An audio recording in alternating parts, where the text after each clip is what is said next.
राधे राधे भक्तों। आज मैं आपको इस वीडियो में भाद्र माह की अजय एकादशी के बारे में बताऊंगी। एकादशी में एक श्रेष्ठ अजय एकादशी भाद्र मास में कृष्ण पक्ष में मनाई जाती है, जो कृष्ण जन्माष्टमी के तीसरे दिन मनाए जाने के कारण खास महत्व रखती है। व्रतराज ग्रंथ के अनुसार भादो मास के कृष्ण पक्ष की एकादशी तिथि को अजय एकादशी का व्रत रखा जाता है। सभी एकादशियों की तरह यह एकादशी भी भगवान विष्णु को समर्पित है। अजय एकादशी की लाभ और कथा। सनातन धर्म में अजय एकादशी का विशेष महत्व है।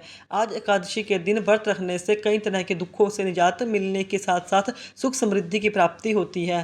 कहते हैं जो साधक साधिका सच्चे मन से इस एकादशी को करता है उसे अश्वमेध यज्ञ के बराबर फल मिलता है। आइए जानते हैं इस एकादशी से जुड़ी हुई वास्तविक कथा, जिसे पढ़ने सुनने से सभी पापों से मुक्ति मिलती है।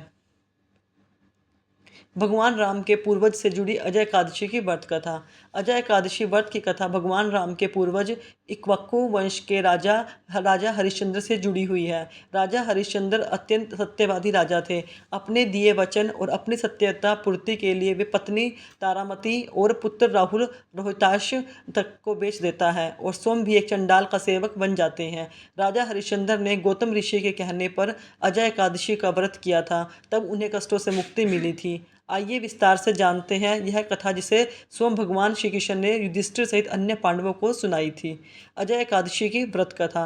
युधिष्ठिर ने कहा, हे पुंडरीकाक्ष, मैंने श्रावण शुक्ल एकादशी अर्थात पुत्रदा एकादशी का सविस्तार वर्णन सुना। अब आप कृपया करके भाद्रपद माह के कृष्ण पक्ष की एकादशी के विषय में बतलाइए। इस एकादशी का क्या नाम है, उसके व्रत का क्या विधान है, इसका व्रत करने से किस फल की प्राप्ति होती है। श्री कृष्ण ने कहा, हे कुंती पुत्र, भाद्रपद माह के कृष्ण पक्ष की एकादशी को अजय एकादशी कहते हैं।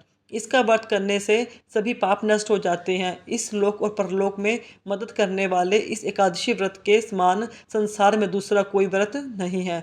अब ध्यान पूर्वक इस कथा का श्रवण करो। पौराणिक काल में भगवान श्री राम के वंश में अयोध्या नगरी में एक चक्रवर्ती राजा हरिश्चंद्र नाम के एक राजा हुए थे। राजा अपनी सत्यनिष्ठा और ईमानदारी के लिए प्रसिद्ध थे। एक बार देवताओं ने उनकी परीक्षा लेने की योजना बनाई। राजा ने स्वप्न में देखा कि ऋषि विश्वामित्र को उन्होंने अपना राजपाट दान कर दिया है। सुबह विश्वामित्र वास्तव में उनके द्वार पर आकर कहने लगे, तुम्हें स्वप्न में मुझे अपना राज्य दान कर दिया है। राजा ने सत्यनिष्ठ व्रत का पालन करते हुए संपूर्ण राज्य विश्वामित्र को सौंप दिया।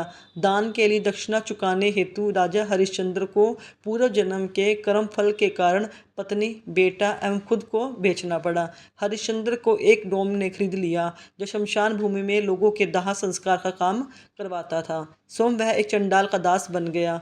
उसने उस चंडाल से के यहाँ कफन लेने का काम किया, किंतु उसने इस आपत्ति के समय भी सत्य का साथ नहीं छोड़ा।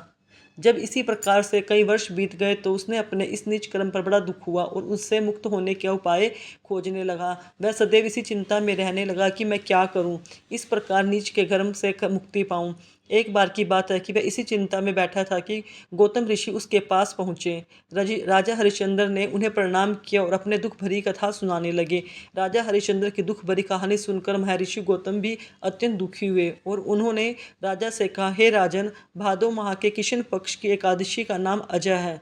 तुम इस एकादशी का विधान पूर्वक व्रत करो और रात्रि को जागरण करो, इससे तुम्हारे सभी पाप नष्ट हो जाएंगे। महर्षि गौतम इतना कहकर अंतर्ध्यान हो गए। अजय नाम की एकादशी आने पर राजा हरिश्चंद्र ने महर्षि गौतम के कहे अनुसार विद्वान पूर्वक उपवास और रात्रि जागरण किया। इस व्रत के प्रभाव से राजा के सभी पाप नष्ट हो गए। उस समय स्वर्ग में नगाड़े बजने लगे और पुष्पों की वर्षा होने लगी।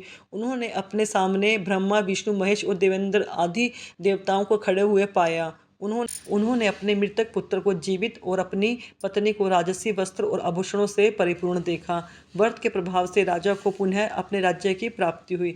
वास्तव में एक ऋषि ने राजा की परीक्षा लेने के लिए सब माया रची थी, परंतु अजय एकादशी के व्रत के प्रभाव से ऋषि द्वारा रची गई सारी माया समाप्त हो गई और अंत समय में हरिश्चंद्र अपने सपरिवार सहित स्वर्गलोक को गए। यह कथा यहाँ कथा सुनाने के बाद मधुसूदन भगवान ने युधिष्ठिर से कहा, हे राजन, यह सब अजय एकादशी के व्रत का प्रभाव था। जो मनुष्य इस उपवास को विधान पूर्वक करते हैं और रात्रि जागरण करते हैं, उनके सभी पाप नष्ट हो जाते हैं, अंत में वे स्वर्ग को प्राप्त करते हैं। इस एकादशी व्रत की कथा के श्रवण मात्र से ही अश्वमेध यज्ञ के फल की प्राप्ति होती है। जय श्री हरि। राधे राधे भक्तों, अगर आपको मेरी दी गई जानकारी पसंद आए तो वीडियो को लाइक करें, कमेंट में राधे राधे लिखें, चैनल को सब्सक्राइब करें। Thank you.